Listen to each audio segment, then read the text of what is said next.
But when you put all three of those trades together, right? The New York Knicks gave up 8 players and 7 first-round draft picks. And I didn't count the second-round draft picks. They gave up 8 players and 7 first-round draft picks, and they're being outplayed by Nembhard, Nesmith, and Pascal Siakam.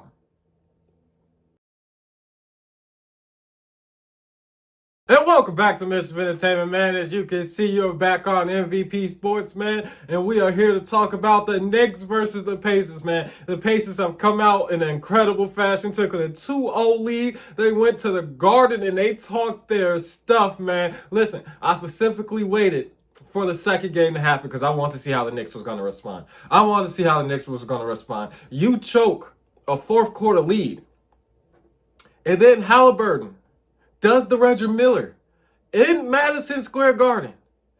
And then they continue to go into overtime and then beat y'all. I waited for game 2 to conclude. I wanted to see how the Knicks would respond, what type of grit they would come out with, what type of urgency they would come out with. And man, Jalen Brunson, he showed up to play. He showed up to play. And other players had good games. But I guess where I'm taking this is Jalen Brunson is the only superstar on the Knicks. And I don't think that's enough to get past an Indiana Pacers team that's playing good basketball. An Indiana Pacers team who don't care who you are as long as you take good shots and play good basketball when you're on the court. And they're down now, 0-2. Look, I might as well get into the statement for this video. I think this series is over for the Knicks, man. They're down 0-2. I don't see them winning 4 of the next 5 games against the Indiana Pacers. I just don't see that happening, man. And yeah, man, let's get into the talking points on why this series is over for the Knicks. And the first reason this series is over is because they only have one superstar on the floor. And for good as Towns is, he's not a two-way. And then see, me personally, I value two ways. You have to be able to assert your will on both sides of the court. And Towns can't do that. Towns can't do that. As far as OG Anunoby and Mikal Bridges, they're not superstars. And I think this series shows us that a lot. They're very good two-way players. They're very good NBA players. I would even call them stars. But a superstar, no. And when you think about everything they gave up to assemble and put together this team, I feel like it makes it even more damning.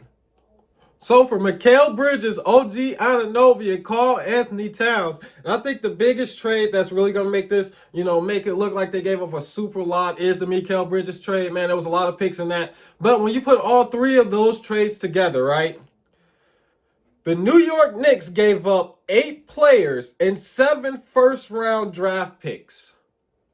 And I didn't count the second-round draft picks. They gave up 8 players and 7 first-round draft picks, and they're being outplayed by Nembhard, Nesmith, and Pascal Siakam. It's not just a feeling as to why they're not superstars. We're watching why they're not superstars. We're watching why they're not superstars. And I like Towns. I like Towns a lot, but I am a T-Wolves fan. And the part of his game that Town needs to clean up, I don't think he's cleaned it up yet. Yes, he can shoot. He's been a great shooter. Yes, he has a nice little offensive bag, but he's had a nice little offensive bag, creating his own scoring opportunities, not looking clumsy with the ball and turning it over, staying out of foul trouble. Those are things Towns still struggles with to this day.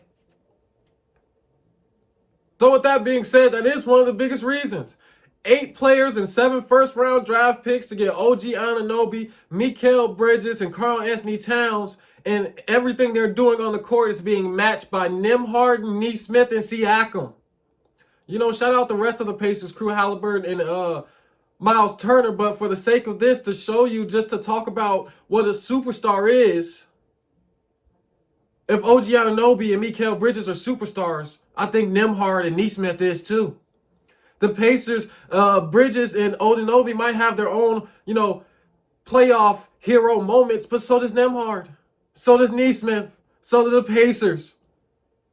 And when a team comes out game one and does a callback in history. He did the Reggie Miller celebration. He looked dead in y'all eyes and he told y'all choked. Y'all choked. Y'all then went into overtime to lose the game. And then on top of that, I told you, I waited for the end of game two. I wanted to see the response. I wanted to see how they would handle themselves.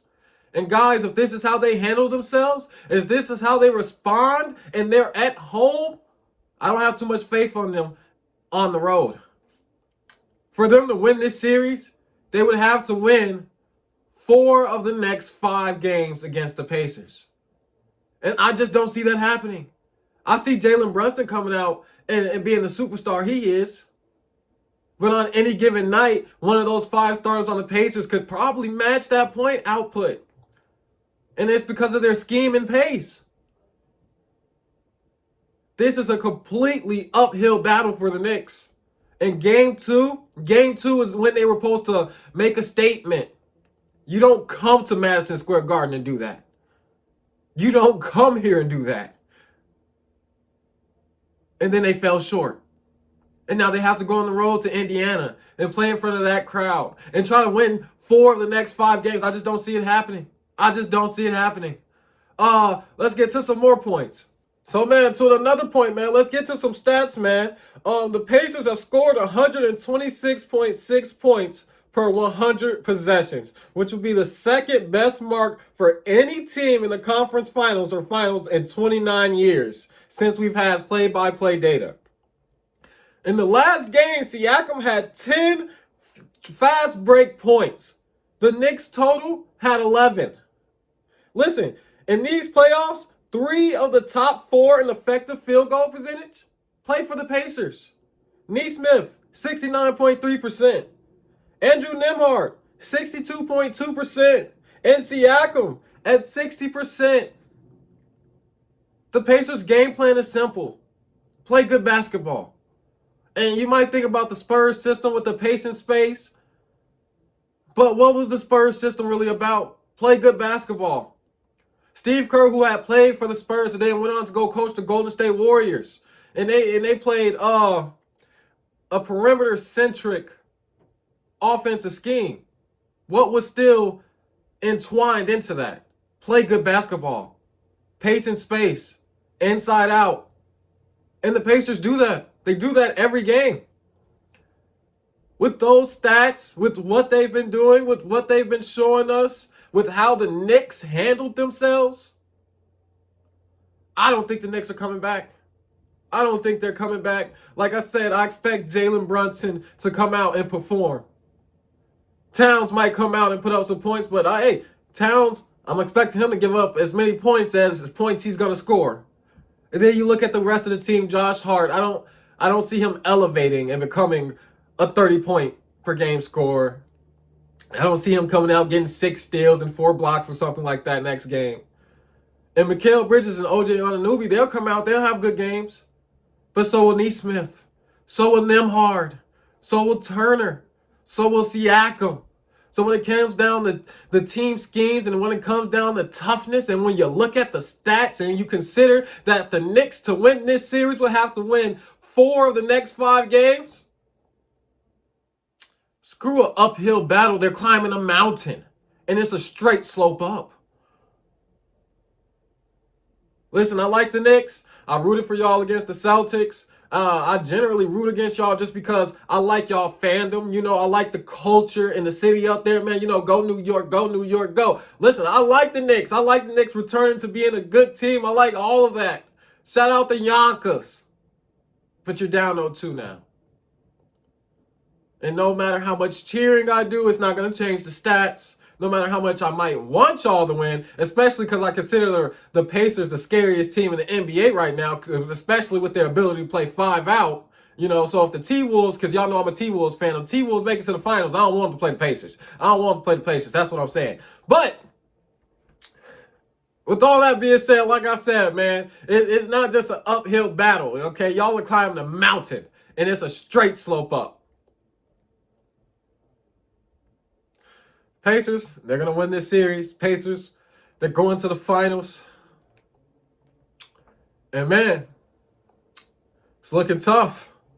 Because even though I'm a T-Wolves fan, I look at that ability to play 5 out. I look at the Pacers' big man. I look at Halliburton and his ability to be a floor general. I look at Neesmith and Nembhard and the people off the bench and how they're willing to do anything and the hustle they show out there on the floor. And I think they're the NBA favorites right now to win the NBA Finals. It's tough.